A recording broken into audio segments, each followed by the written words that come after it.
আসসালামু আলাইকুম। আশা করছি সবাই ভালো আছেন। আমি ডাক্তার মোহাম্মদ আব্দুর রাজ্জাক।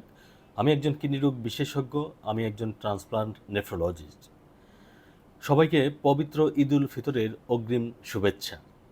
পবিত্র ঈদুল ফিতরের ছুটি উদযাপন করতে সবাই শহর থেকে গ্রামে অথবা এক শহর থেকে অন্য শহরে স্থানান্তরিত হচ্ছেন। আপনাদের ঈদের ছুটি যাতে কোনোভাবেই কমতি না হয়, বিশেষ করে যারা কিডনি রোগী রয়েছেন, যারা কিডনি প্রতিস্থাপন রোগী রয়েছেন এবং যারা ডায়ালাইসিসে রয়েছেন, তাদের জন্য কতগুলো গুরুত্বপূর্ণ পরামর্শ নিয়ে আমি উপস্থিত হয়েছি আপনাদের মাঝে। আমি 7টি গুরুত্বপূর্ণ পরামর্শ দিব আপনাদেরকে। এর মধ্যে 1 নম্বর পরামর্শটি হলো ঔষধ সময় মতো গ্রহণ করুন। উৎসবের ব্যস্ততার মধ্যেও কোনো ডোজ মিস করবেন না।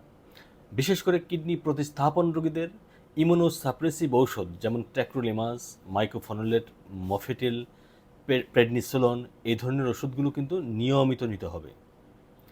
2 নম্বর পরামর্শটি হলো ডায়ালাইসিস রোগীদের জন্য। ডায়ালাইসিসের সময়সূচি ঠিক রাখুন। নির্ধারিত সেশন মিস করবেন না। ভ্রমণের পরিকল্পনা থাকলে আগেই নিকটস্থ ডায়ালাইসিস সেন্টারে ব্যবস্থা নিশ্চিত করুন। 3 নম্বর পরামর্শটি হলো পানি গ্রহণের ভারসাম্য রক্ষা করুন। চিকিৎসকের পরামর্শ অনুযায়ী পানি পান করুন।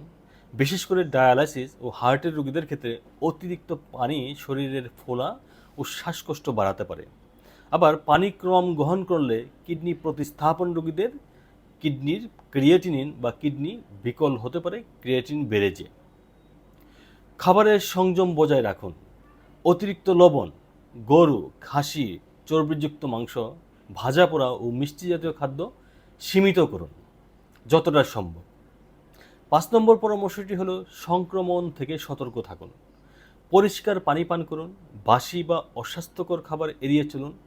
ট্রান্সপ্লান্ট রোগীদের ক্ষেত্রে সংক্রমণের ঝুঁকি বেশি, এজন্য আপনারা জনাকীর্ণ বা ভিড় এড়িয়ে চলুন।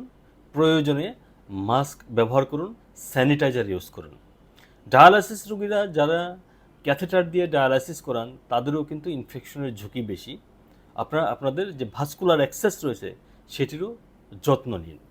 6 নম্বর পরামর্শটি হলো রক্তচাপ ও ডায়াবেটিস নিয়ন্ত্রণে রাখুন। উৎসবের দিনেও নিয়মিত ঔষধ গ্রহণ করুন এবং প্রয়োজনে পরীক্ষা করা গুরুত্বপূর্ণ। ব্লাড সুগার চেক করুন, ব্লাড প্রেশার চেক করুন এবং ওষুধগুলো সেই অনুযায়ী অ্যাডজাস্টমেন্ট করুন। 7 নম্বর পরামর্শটি খুবই গুরুত্বপূর্ণ। অস্বাভাবিক কোনো উপসর্গ যদি দেখা দেয় তাহলে দেরি করবেন না, যেমন জ্বর, প্রস্রাব কমে যাওয়া, শরীর ফুলে যাওয়া, শ্বাসকষ্ট অথবা ডায়ালাইসিস রোগীদের ভাস্কুলার অ্যাক্সেসে কোনো ধরনের ব্যথা, লালচে ভাব হলে দ্রুত চিকিৎসকের পরামর্শ নিন। কিডনি ট্রান্সপ্লান্ট রোগীদের ক্ষেত্রে যদি জ্বর হয়, প্রস্রাবের পরিমাণ কমে যায়, কাশি হয়, ডায়রিয়া হয়, তাহলে সাথে সাথে আপনি আপনার ট্রান্সপ্লান্ট নেফ্রোলজিস্টের সঙ্গে যোগাযোগ বজায় রাখুন। প্রয়োজন হলে হাসপাতালে ভর্তি হওয়ার ব্যবস্থা নিন। যদি আপনার এমন কোনো কন্ডিশন হয় যে আপনার কাঁপুনি সহ জ্বর হচ্ছে, ব্লাড প্রেশার অনেক কমে যাচ্ছে, শ্বাসকষ্ট হচ্ছে, তাহলে এই সমস্ত ক্ষেত্রে দেরি না করে নিকটস্থ হসপিটালের ইমার্জেন্সি বা বহির্বিভাগে যোগাযোগ করুন। প্রয়োজন হলে হাসপাতালে ভর্তি হন। আশা করছি এই পরামর্শগুলো আপনাদের ঈদ উদযাপনকে আরও আনন্দময় করে তুলবে এবং আপনাদের যাতে কোনো ধরনের কোনো সমস্যায় না পড়তে হয়, সেক্ষেত্রেও এই পরামর্শগুলো আশা করছি উপকারী হবে। তো সবাইকে আবারও অগ্রিম শুভেচ্ছা জানাচ্ছি পবিত্র ঈদুল ফিতরের। সবাই ভালো থাকুন, সুস্থ থাকুন। আল্লাহ হাফেজ। ঈদ মোবারক।